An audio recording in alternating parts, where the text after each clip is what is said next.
M Team Bayan. And it's your girl, Kem. And Jam. And today we're having a fun episode. Yeah, but first we were going to play Spin the Wheel. But before that, ipapakilala muna natin ang guest natin for today. First, we have Jay, ang makaka-Jamie natin today. And nandiyan naman si Jasmine, ang spoiled brat baby ng Tagalag.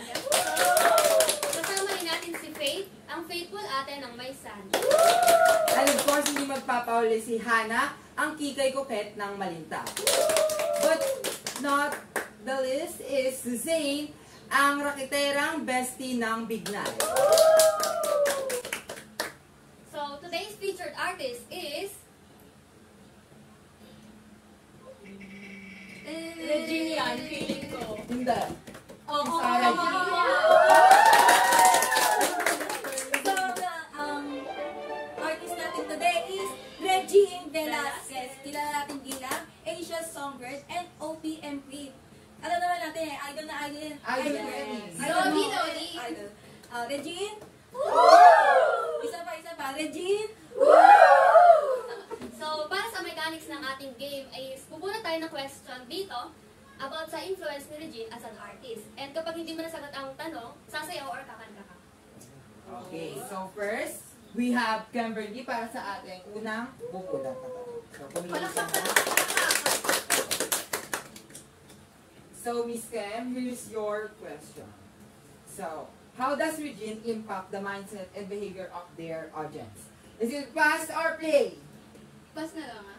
At dahil dyan, sasayaw or kakanta? Siyempre, sasayaw. So, anong music? Alam niyo ba yung Eva Tada? Yung sikat ah. Ay, sa TikTok. Sabayan niyo, sabayan niyo. Tayo kakanta siya ang sasayaw. 1, 2, 3, go! Alam mo ba? Mahal mo na.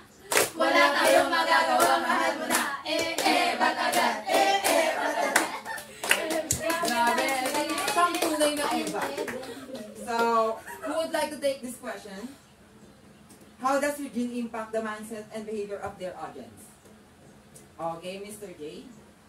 Siyempre, no, grabe. Alam naman natin na si Ma'am Regine or si Regine Velasquez is napaka-down to earth na tao at may humor. So, with that, madali siya makakonek sa mga audience. And yung mga young singers natin, gaya ni Sarah Geronimo, ni Rayson Andro, naging source of motivation nila si Regine. So, ayun. Inspired sila kay Regine. Yeah. Lodi, Lodi. Regine talaga. So, next natin, I see Miss Diana.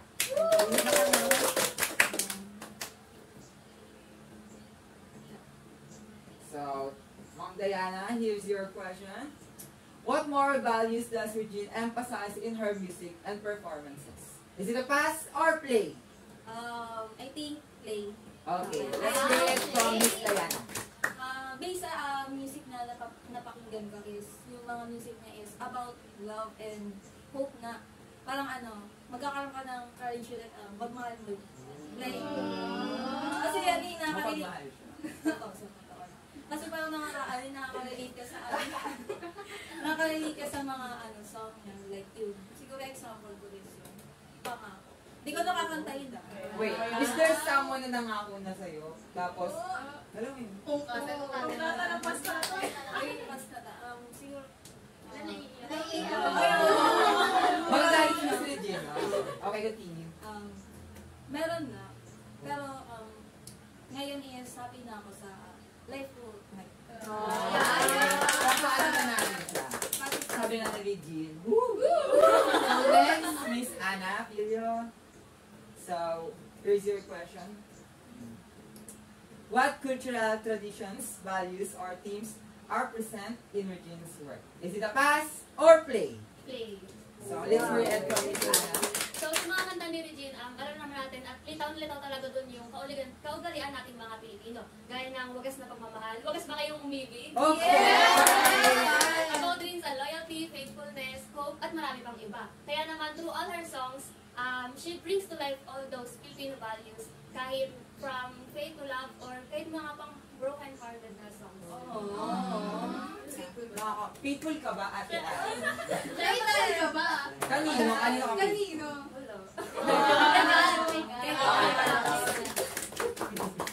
So next, Miss Jenna?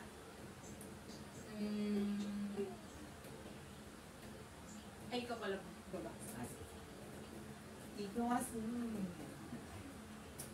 So the question is, does Regine promote positive or controversial messages? Is it a pass or play? Feeling ko, pass muna ako. Sasayaw o kakanta? Kakanta, syempre. Pero yung favorite kong song kasi duet yun eh. Yung kay Ay, di ba? Sino gusto mo makaduwit sa akin? Siroroleta ba natin or nandito na lang? Game na. Let's hear the voice of stars.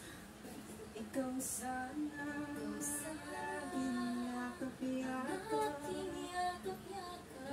ang iyong kamay ay hawak-hawak, at hindi kanya.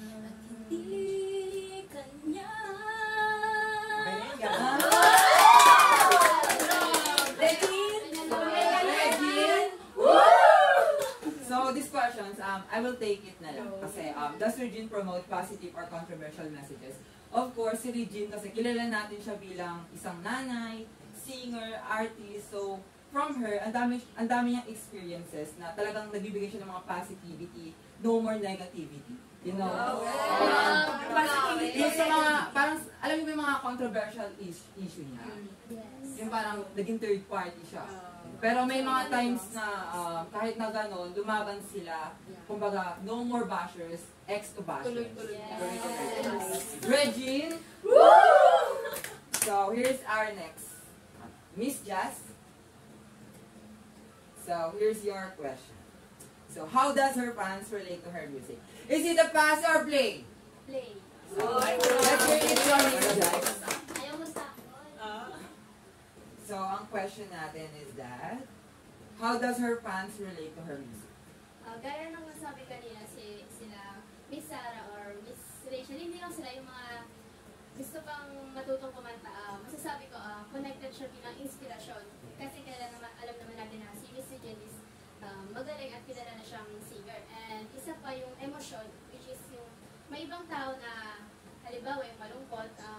Kasi si Miss Regine, di ba, iba-ibang kanta or ibang uri ng kanta yung ginagawa niya. Pwede silang nakikinig sila sa music listening.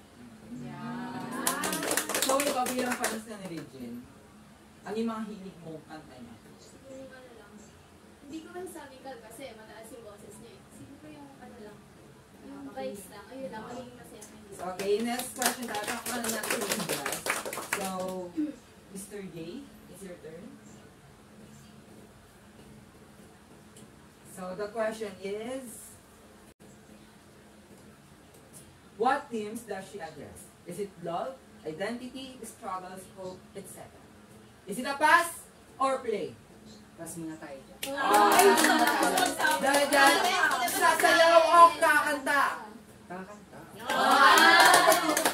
Okay, please welcome Mr. J. Cleo. Kahit na magkaanak kayo at magkatuluyan balang rahat. Huwag naman sana, no? Grabe! Ang lamig! Ang lamig ng boses. So, who would like to take this question? Me. So, Uy, gumitin ko na to. Okay lang ah. Go. Miss Kim, what themes does she address? Love, identity, struggles, hope, etc. Siyempre, alam naman natin, napakarami talagang kanta ni Miss Regine Velasquez. Pero yung mostly kasi na tema ng kanta niya is love, pain, loyalty. Alam mo yun, alam niya yung personal life natin. Pero at the same time, medyo nakakatakot. Kasi parang, alam talaga nila. Parang fan niya ako eh, gano'n. So, ang pinaka-favorite ko talaga sa kanya, yung panliligaw, yung about sa panliligaw, which is yung minsan, sabi niya sa akin lang. Kala ko mag-sample eh. So, yun nga. So, pwede rin yung music niya, pwede rin maging background music kapag nag-breakdown ka, pag nasa emotional ka talaga. And, syempre, masasabi ko talaga na she's the queen. She with her feelings in the words and her music. So, that's Regine Velasquez. Regine! Woo! So, next, Miss Hannah. Give me your question. So, here is your question. So, how does Regine music or performance evoke emotions in the audience? Is it a pass or play? I think play. Okay.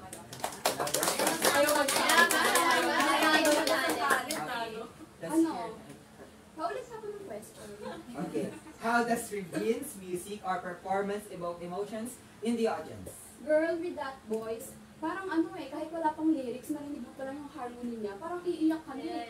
Pero yung klase yung ano niya, yung kanta niya. Alam mo kung baga yung sa floodgate, yung binubuksan kapag baha, parang pag bumaha yung mga luha, parang gano'n. Like, hello, yung pangarap ko, ibigin ka. When I was 12, kapag nakikinig ako, parang umiiyak ako. Hindi ko naman alam kung bakit. Grabe, mga edad, umiiyak ka na. Yes! Grabe yung impact ni Regine sa'yo ah. Yes. So, yon. And our next Faith. So, here's your question. Gusto mo bang kumanta o sumayaw? Or kakasa ka rito? Let's see. So, the question is, how does Regine Velasquez promote Filipino culture? Is it a pass or play? Play na lang.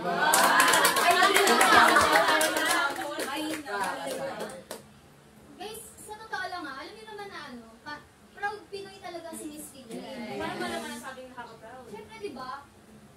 Mataas siya, Asian songbird siya eh. So, kahit pwede siya mag-go up sa ano, sa Hollywood level, pero nag-stay pa rin siya sa pagiging OPM. Diba? Baka love ka niya. Yes! Feeling na Ayun, feeling. parang ano, she really want to elevate Filipino music. Kaya nga siya Asian songbird. Regine? Elevate, grabe. Ang last na muna, syempre ako na. Yes. Sino sumagot? Ako na. Kanina ka pa eh. Masyado itong bida-bida eh. Madami mo na Saka ito na ang question Ay, sa'yo. Regine eh. Does Regine incorporate indigenous sounds, instruments, or languages? Is it a pass or play? So, dahil ang daming sumagot, syempre ba naman tayo? Pass! Dahil kilala natin si Regine na singer, of course, ang mga Pilipino, hindi lang sila kilala bilang singer, syempre dancer din. So, dahil dyan music, alam niyo pa yung daling-daling. Yes! Daling to! 1, 2, 1, 2, music please! 1, 2, 3,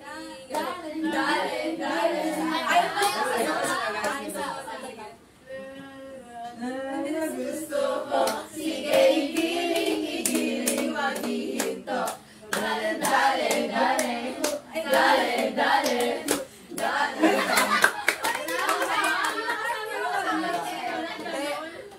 nakasama sa 10%, di ba? 10% sa'yo.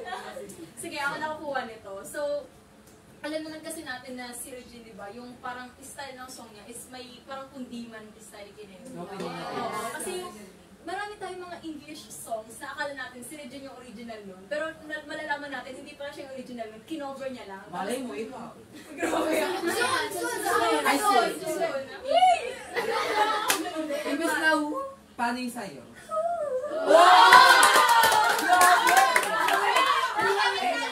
Okay, back to the question. Kasi nga, ano ba yan, wala tuloy ako. Yung ang dami niya kasi mga English songs na kinocover, na akala natin siya yung totoong may, totoong may original sa kanya nang galing yun. Pero, oo, na-overtake natin na akala natin sa kanya yun. Kasi naglalagay siya ng sarili niyang style, na parang may pagka-Filipino touch yung, yung music niya nga, gano'n. And also, meron din siya mga, hindi lang natin alam, hindi lang sumisikat, pero may mga Cebuano song siya, mga Ilocano song siya, gano'n. Regine! So, ayun. So, ano mga masasabi niyo about kay Regine? Nalaman natin yung kwento niya, yung patungkol sa kanya. Talagang very proud na Pilipino at talagang may angat yung OPM. Yes. Kasi talaga, di ba, parang umiibabaw na talaga sa atin yung parang nagkakaroon tayo colonial mentality na kapag sa Filipino music industry is nawawalan tayo ng gano'n. Kasi kung baga dati, di ba, talagang may meaning yung kanta. Eh, ngayon parang iba-iba names. Geng-geng vibes na yun. Dale, kahit ako na ako eh. Batagan. Sigma na ako. Pero yun, dahil yan, salamat sa segment natin ngayon and sa mga popstars natin. And gusto na namin pasalamatan muli ang mga cast, ang mga inimbitahan natin ngayon, si Mr. J, si Miss Jazz, Miss Peliena, and Miss Hannah.